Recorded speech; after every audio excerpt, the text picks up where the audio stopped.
bigger than the event horizon. It's called the shadow of the event horizon. And they said they were going to go take a picture of it.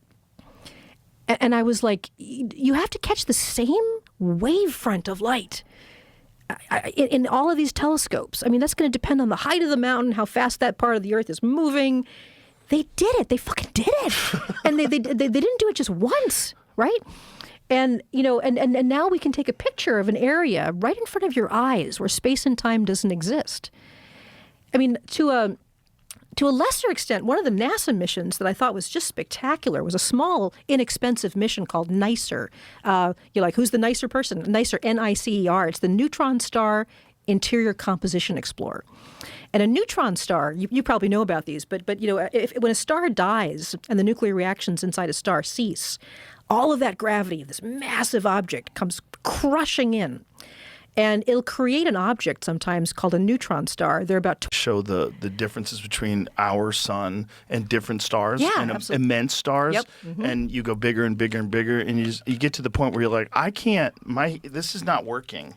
I can't process this. It's too kooky. There's nobody that can process it. I mean, one of the really kind of, you know, the thing about sort of demystifying scientists is the idea that our brains somehow work any differently.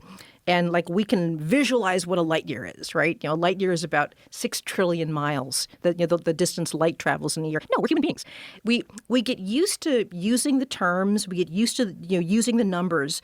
But we've got the same brain as everybody else. Nobody can visualize what a galaxy really is. And you can take pictures of them. You can say the word galaxy. But people have no idea what monsters these are. And then with the James Webb Space Telescope, you know, all of a sudden you're taking pictures of billions of them. And, you know, they're right in front of your eyes. This is not something that you can argue about. It's an image. And you see these foggy hazes of stars, you know, basically so many stars you can't see them individually. And that's real. And I mean, it still gives me goosebumps. That's awesome. Yes. Yeah. So you have these things called sophons, right? And sophons are entangled to this alien civilization. And they can respond instantaneously because they're entangled. Yes. I mean that's fantastic science. And as far as I can tell, that could be theoretically possible. Yeah. Well, that's what's bonkers, is that we are made out of all this stuff that's entangled. What's it entangled to? Is it entangled to stuff inside a black hole right now? Is it entangled to stuff that is on the other side of the universe from us? If the Big Bang had all of this stuff in a small volume at once, are we entangled to everything in some way? Seriously. I mean, is a part of me quantum mechanically right now in the Andromeda galaxy? Yeah, actually, that would be the implication. I mean, talk about, I don't think we understand yet what reality is. I really don't. What does it mean? Are we all somehow the same particle? If the Big Bang had all of this stuff in a small volume at once, are we entangled to everything in some way? Seriously. I mean, is a part of me quantum mechanically right now in the Andromeda galaxy?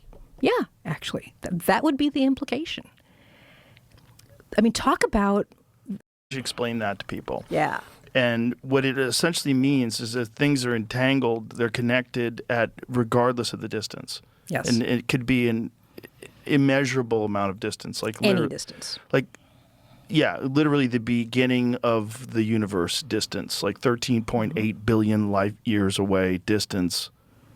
You're entangled with that. It's amazing because once again, let's go back to the idea that this is a real experimental fact, right? I mean, a lot of times this crazy stuff that, you know, scientists will say this stuff and people hear it, you know, for the first time and they say, well, that sounds like idiotic. That sounds stupid.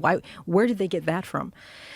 And the idea that time changes is now, it's one of the most commonly proven facts every day. Like I said, we need it to calibrate the GPS satellites. It's easy to measure.